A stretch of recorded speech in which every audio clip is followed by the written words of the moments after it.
संपूर्ण रामायण में भगवान हनुमान को शक्ति, भक्ति और एकाग्रता के प्रतीक के रूप में देखा जा सकता है। उनके जीवन और प्रेम के माध्यम से उनका ब्रह्मचर्य और भगवान राम के प्रति उनका सम्मान और भक्ति सभी जानते हैं। राजा दशरथ ने यज्ञ का प्रसाद अपनी तीनों पत्नियों कौशल्या, सुमित्रा और कैकेयी को दिया। प्रसाद के फलस्वरूप रानी कौशल्या ने गर्भ धारण किया और इस तरह चैत्र शुक्ल नवमी को श्री राम जन्मे। कहते हैं कि शिशु का वर्ण नीला था, चेहरे पर तेज और अत्यंत आकर्षण था। जिस भी व्यक्ति ने उस शिशु को देखा मोहित हो गया। भगवान विष्णु ने राम बनकर असुरों का संहार करने के लिए पृथ्वी पर जन्म लिया। भगवान श्री राम ने मात्र पितृ भक्ति के चलते अपने पिता राजा दशरथ के एक आदेश पर 14 वर्ष का वनवास काटा। नैतिकता, वीरता, कर्तव्य परायणता के जो उदाहरण भगवान श्री राम ने प्रस्तुत किए वह बाद में मानव जाति के लिए मार्गदर्शक बन गया। आइए देहरादून के कथावाचकों द्वारा श्री राम कथा के कुछ अंश का आनंद उठाते हैं।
चारु चंद्र की चंचल किरणें खेल रही हैं नवजल में,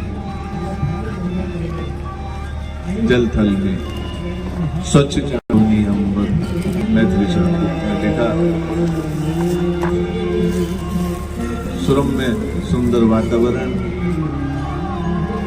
कुटीर में श्री राम जानकी जी विश्राम कर रहे हैं।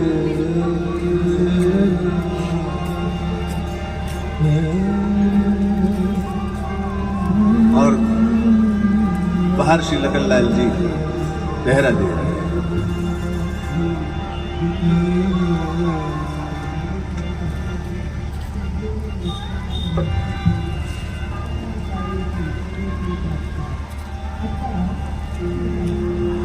जिस समय प्रातःकाल होती है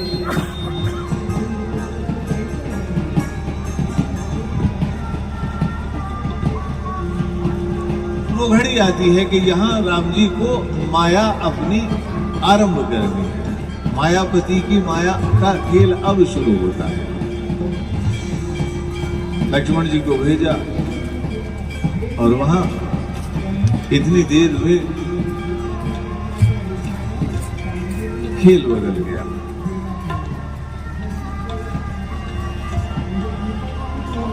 शूर्पणखा के नाक कान काटे, उसे भेज, वो वहां से भाग करके गई, लेकिन इतनी देर में कुछ देर के लिए लखनलाल जी को भेजा और भीतर मायामयी सीता का प्रभु ने आवाहन किया, प्रकट हुई और वहां से खेल आरंभ होता है। गोसाई जी का ये चरित्र अद्भुत है, सारी शंकाओं को निर्मूल कर देता है।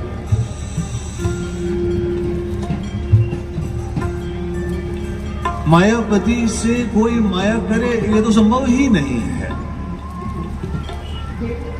श्री लखनलाल आते हैं, फिर अगली लीला आरंभ होती है। रावण ने जब सुना कि शूर्पणखा ने जाकर के कहा कि तू यहां बैठा हुआ है, देख तेरी बहन का क्या हाल हुआ है, और वहां वन में दो राजकुमार और उनके साथ एक अनिंद्य सुंदरी जो तेरे पास होनी चाहिए थी वो वहां। रावण ने सुना, गुस्सा भी था और भय भी था। पूछा, ये है कौन? ये अयोध्या वाली तो नहीं है कहीं?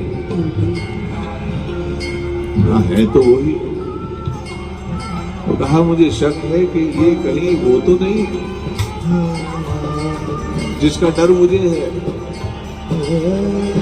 गुणगाने का तू डरता क्यों है? जो जंगल में भटक रहा है ये वो कैसे हो सकता है? रावण का बात तो ठीक है, प्रयास करता हूं। एक परीक्षा लेने की मारीच को बुलाया, तू सोने का हिरण बन, राम को दूर ले जा और वहां भी लक्ष्मण का नाम पुकारना।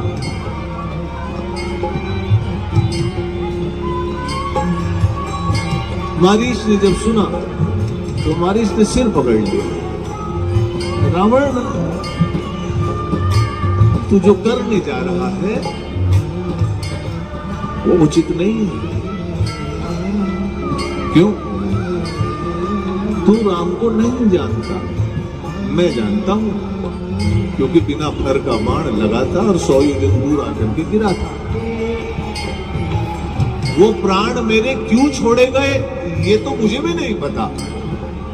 पता नहीं, ये उसकी लीला का ही कोई दूसरा अंग ना हो। ईश्वर को मृत्यु जब आती है तो सीधी कभी नहीं आती है रावण, वो बहाने बना करके आती है। इस कारण से ऐसा हुआ, और वरदान भी है और तेरा काल आ रहा है। ये एक बहाना है मुझे यहाँ 100 योजन दूर फेंक डालने का। गलती की, भूल हुई तो वापसी नहीं है।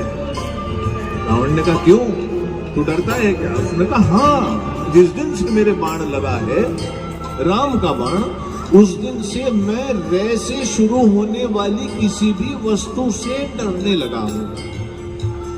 र से राग, र से रमणीय, र से रमणी युवती, और र से ही राम शुरू होता है।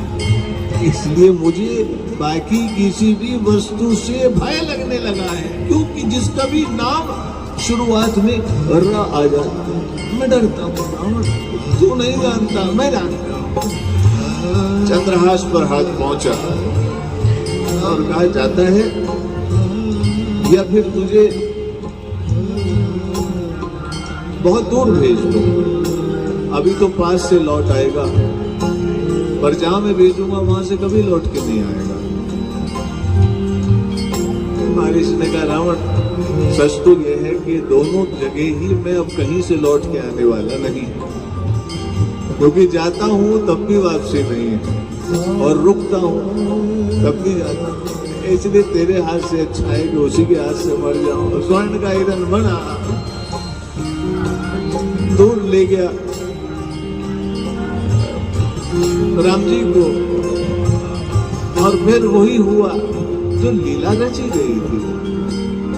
जानकी जी ने जब स्वर्ण मृगछाल मांगी, राम जी पीछे पीछे गए और बाण से उसका वध किया, तो हाँ लक्ष्मण पुकारा और लक्ष्मण जी पीछे पीछे गए।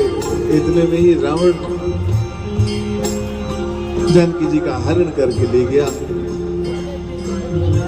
और जब हरण करके ले गया तब रास्ते में गीधराज जटायु का प्रसंग हम और आप जानते हैं। उन्होंने रोका,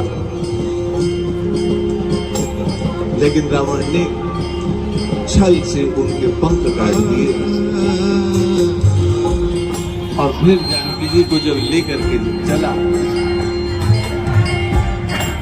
तब व्याकुलता के कारण गीधराज जटायु जो पृथ्वी पर पड़े हुए थे, हाराम पुकार रहे थे। प्रभु का आगमन होता है और गीधराज को अपनी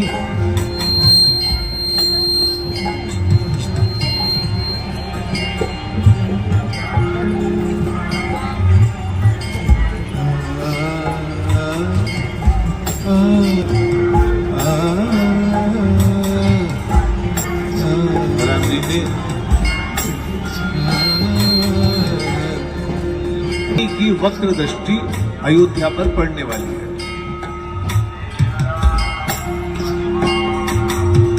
तुम्हारा दशरथ को, क्योंकि वीर थे रघुवंशी, तो उन्होंने अपना धनुष बाण उठाया और उठा करके उन्होंने कहा कि मैं शनि को ही समाप्त कर देता हूं, और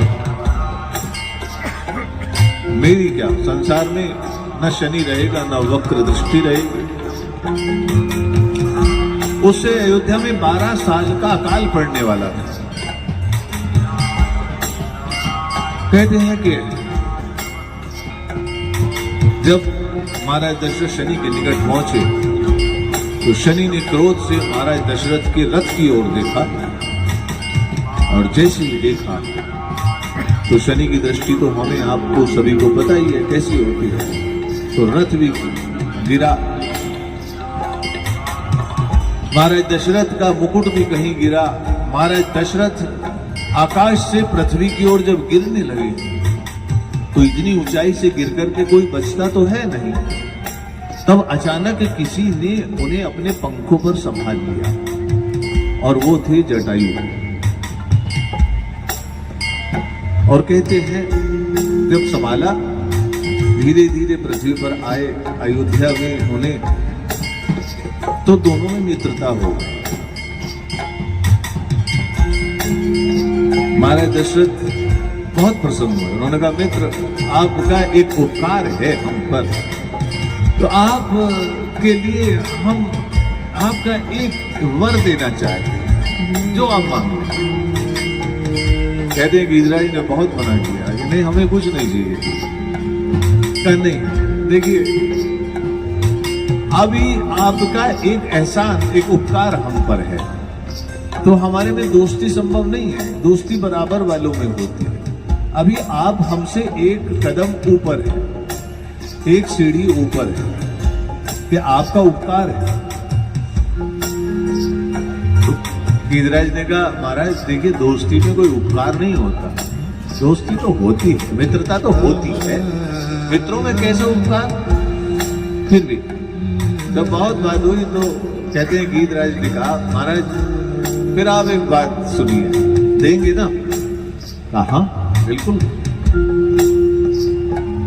तो फिर वचन दीजिए, आपका जो भी बड़ा पुत्र होगा वो आप मुझे देंगे।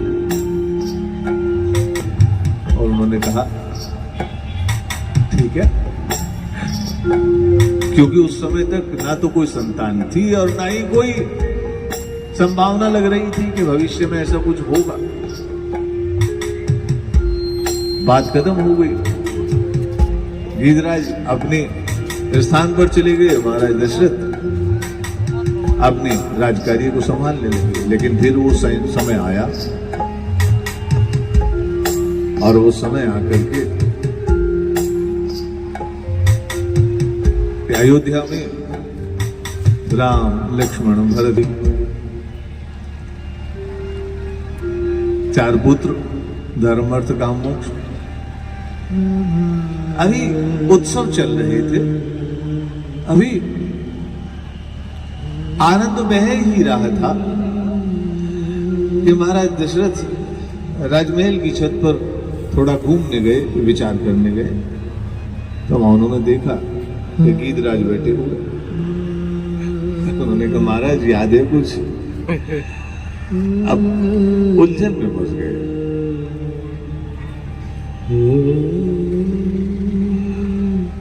हाँ कहता हूं तब तो राम को देना पड़ेगा, और ना कहता हूं तो वचन भंग होता है। तो महाराज दशरथ ने कहा हाँ मुझे याद है, लेकिन महाराज आप ठहरे पक्षी, अब आप एक बात बताइए, अभी तो ये दूध पीते बालक हैं, इन्हें अभी लेके कैसे जाएंगे? कुछ समय दीजिए ना। ये भी बात ठीक है, थोड़े बड़े हो जाने दीजिए। कहते हैं कि वो चले गए। कुछ समय बीता, जब थोड़े से चलने फिरने लगे, वो फिर आए। महाराज दशरथ ने कहा महाराज थोड़ा पढ़ लिख लें, फिर देता हूं। फिर चले गए, फिर आए, कहा महाराज मैं देता हूं, देखिए आप बड़े पुत्र को ले जाएंगे, मेरे पास कोई तो होना चाहिए। गीधराज ने कहा नहीं, आपके और मेरे पास आते जाते रहेंगे, ऐसी कोई बात नहीं।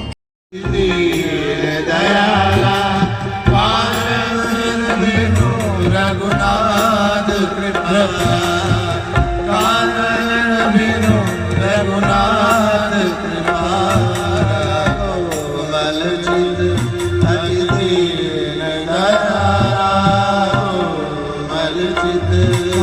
भगवान शंकर बोल उठे, ऐसे प्रभु को छोड़ करके जो संसार में विषयों के भोगों के पीछे भागते हैं, बस उनके लिए तो एक ही बात कही जा सकती है कि वो अभागे हैं, उनके भाग्य खराब है।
एक काम करता हूँ, इनका विवाह किए देता हूँ, बहू रानी मेरे पास रहेगी, बिटिया के साथ मेरा मन लगा रहेगा, इन्हें आप ले जाइए, कोई बात गीधराज ने कहा ठीक। पर जाते जाते बोले महाराज ना तो आप ना ही करते हैं और न ही आप हाँ ही करते हैं। मैं जानता हूँ कठिन कार्य, और राम जैसे पुत्र को कोई दे दे ये तो असंभव सी बात है। बात समाप्त हुई और तब से गीधराज प्रतीक्षा की, और आज राम जी ने आकर के वो सारी कथा उन्हें याद दिलाई और कहा मेरे जान तात कछु दिन जीजिए, देखिए तो आप देखिए मैं राम जिनको मेरे पिता महाराज दशरथ ने आपको सौंपा था, देखिए ना आप सुवन सेवा सुख, मोहि पितु को सुख दीजिए। पिताजी तो अब नहीं रहे, लेकिन उनके मित्र हैं, आप पिता के ही समान हैं, तो मैं आपकी सेवा करता हूं। गीधराज, गीध जो मरा हुआ मांस खाने वाला, राम जी उसे कहते हैं, मैं पुत्र बन के आपकी सेवा करता हूं। आप भी सुन लीजिए, मुझे भी पितृतुल्य सुन लीजिए, कुछ दिन दीजिए। गीधराज ने कहा, कहो आंखों के सामने आओ, गंगा की धारा आपकी गोद, हजार मुक्ति भी न्यौछावर जिस पर, ऐसे में मैं इस नराधम शरीर को रखूं, इससे बढ़कर दुर्भाग्य क्या होगा। और ऐसे कहते कहते गीधराज जटायु ने अपने प्राण त्याग दिए। प्रभु ने मुक्ति प्रदान की।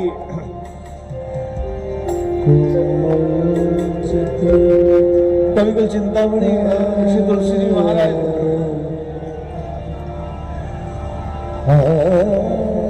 सज्जनों, भगवान शंकर बोल के, भवानी कैसे कोमल चित राम जी, कोमल चित अति दीन दयाला, बिना कारण की कृपा करने वाले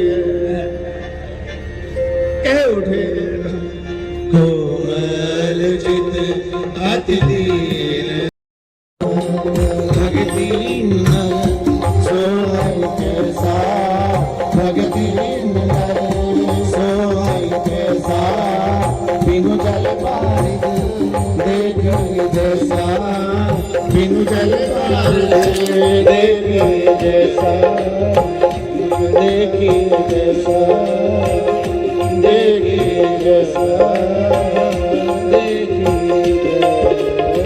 जैसा।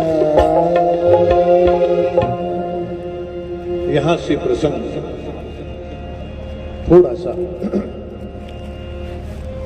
सरस भी और दुरूह भी हो जाता है।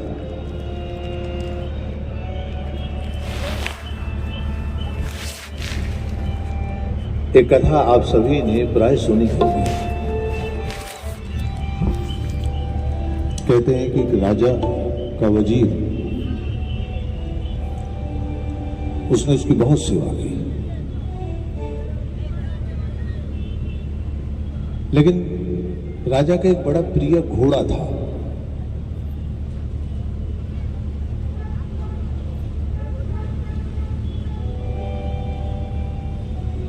कहते हैं वजीर उस पर एक बार सवारी करने निकल गया।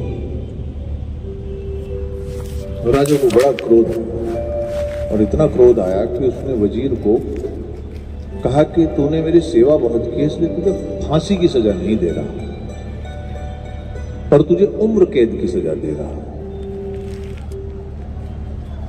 कहते हैं कि राजा ने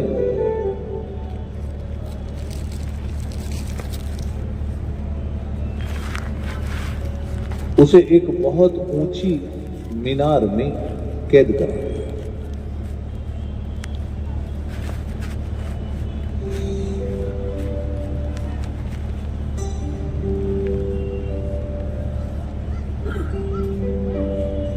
उस मीनार में सांस लेने के लिए केवल एक खिड़की थी, वो भी इतनी ऊंचाई पर कि जहां तक कोई पहुंच ना पाए। भागने का कोई रास्ता नहीं। जब वो जा रहा था तो आखिरी बार अपनी पत्नी से मिला। उसने कहा फिर हम कभी नहीं मिलेंगे। राजा ने कहा मिल लेने दो, कोई बात नहीं। वो पत्नी के गले लग गया। उसने कहा मुझे भूल जा, मैं कभी नहीं। कहते कहते उसने अपनी पत्नी के कान में कुछ कहा। कहते हैं वजीर मीनार में कैद हो गया।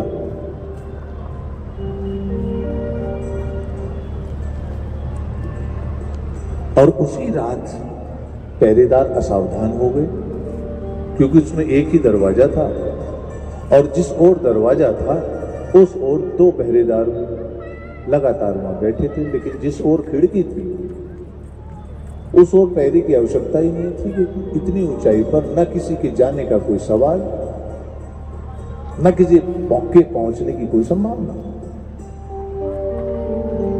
मगर उस रात उसकी पत्नी पत्नी दबे पांव उस मीनार के पास आई। ध्यान देकर के सुनना। उसने अपने झोले से एक छोटा सा जानवर निकाला जो दीवार पर चढ़ सकता था, चल सकता था। उसने उस जानवर की मूंछों पर हल्का सा शहद लगाया और उस जानवर को ठीक उस खिड़की के नीचे से छोड़ा। वो धीरे धीरे चलता चलता चलता चलता कुछ मिनटों में उस खिड़की तक पहुंचा जहां वजीर उसकी प्रतीक्षा कर रहा था। वजीर ने उसे पकड़ा, भीतर लिया।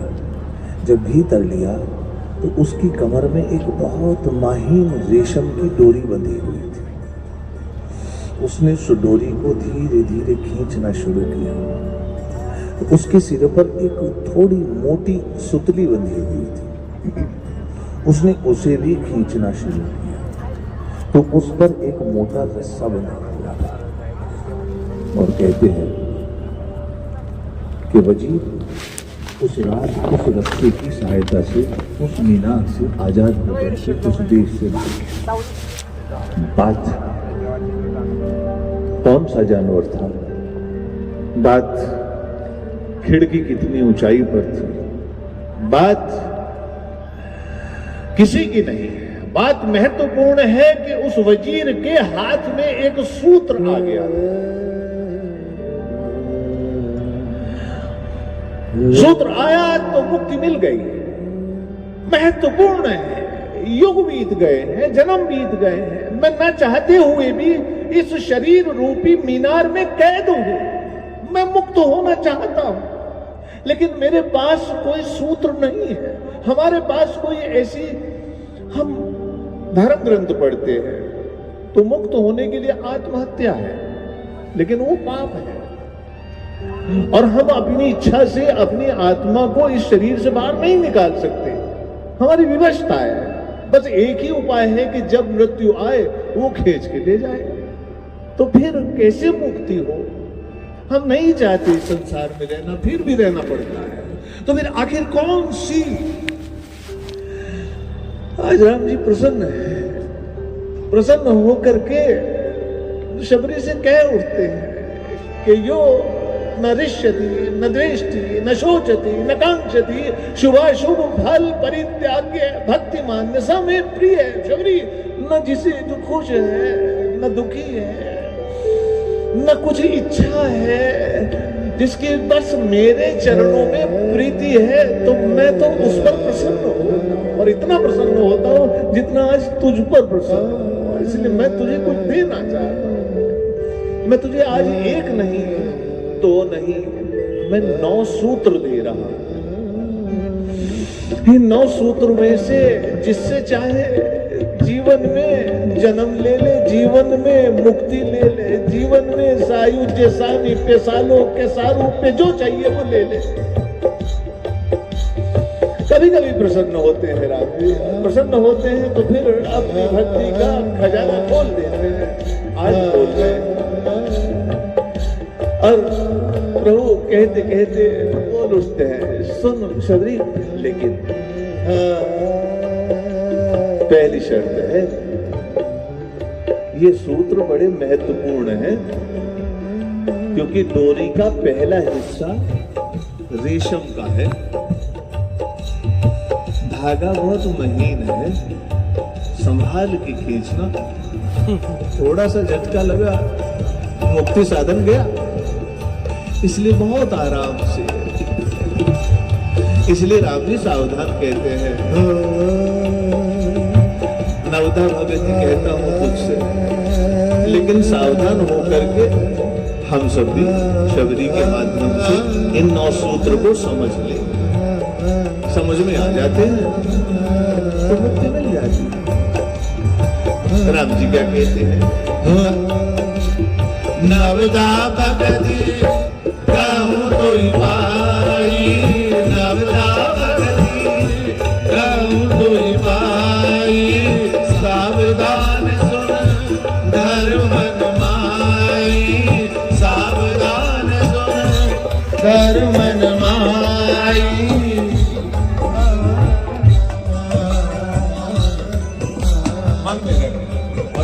भक्ति है हमारा आप जानते ही, प्रथम भगति संतन कर संग। पहली भक्ति है संतों का संग। राम जी क्या उठते प्रथम भगति संतन कर संगा, प्रथम भगति संतन कर संगा, प्रथम भगति संतन कर संगा। पहली भक्ति सत्संग। सत्संग के बहुत सारे अर्थ आपने भी सुने। सत्य का संग,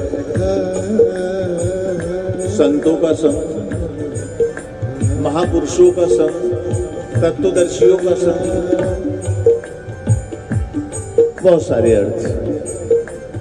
लेकिन एक सत्संग का और भी अर्थ है, और वो अर्थ है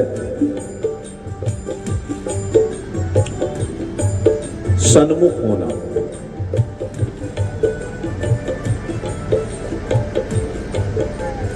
सामने होना हमारी विवशता है। हम सत्संग में हैं भी और हम नहीं भी हैं। पहले ही ध्यान लगना मुश्किल होता है। और सच बात यह है कि